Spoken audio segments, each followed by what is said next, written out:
Après la crise sanitaire totalement inattendue qui a déferlé sur le monde en quelques mois, nous entamons une crise économique exceptionnelle, la pire depuis un siècle selon certains prévisionnistes. Alors comment en est-on arrivé là? Mes collaborateurs et moi-même, dans un travail de compilation de données factuelles et sourcées, avons tenté de reconstituer au plus tôt la chronologie des événements. L'analyse a posteriori qui en découle évolue au fil des révélations successives. En effet, à ce jour, si certains faits et dates sont officiellement établis, d'autres, hautement probables, devront être confirmés. Une seule certitude, l'épidémie en Chine, à Wuhan ou dans le nord de la Chine, date du 4e trimestre 2019, peut-être aussi du 3e.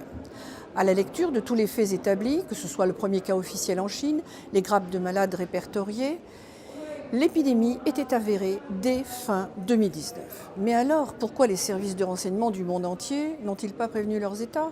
Et s'ils l'ont fait, pourquoi les dirigeants mondiaux n'ont-ils pas réagi en vertu du principe de précaution?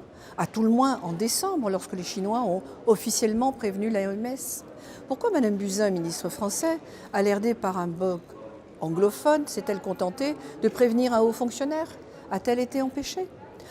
Pourquoi n'a-t-on pas immédiatement arrêté tous les vols avec la Chine alors que nous avions l'expérience du SRAS 1 et une modélisation de l'expansion par un infectiologue canadien? Pourquoi les retombées économiques sont-elles aussi exorbitantes depuis la mi-janvier? Pourquoi la sidération des gouvernements européens? Et hormis quelques pays comme le Portugal, tous ont été assez imprévoyants face à cette pandémie. Pourquoi en France puis dans le monde entier ce feuilleton sur la chloroquine commençait dès septembre 2019? Comment, en un trimestre de crise par continent, a-t-on pu successivement mettre le monde à genoux et pour longtemps, le ramenant 100 ans en arrière? En un mot, pourquoi avoir arrêté les marchandises, même hors de Chine, et avoir laissé circuler les hommes porteurs du virus?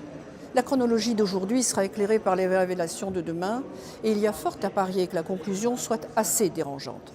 Comme en médecine, il n'est pas possible de prescrire un bon traitement sans un bon diagnostic.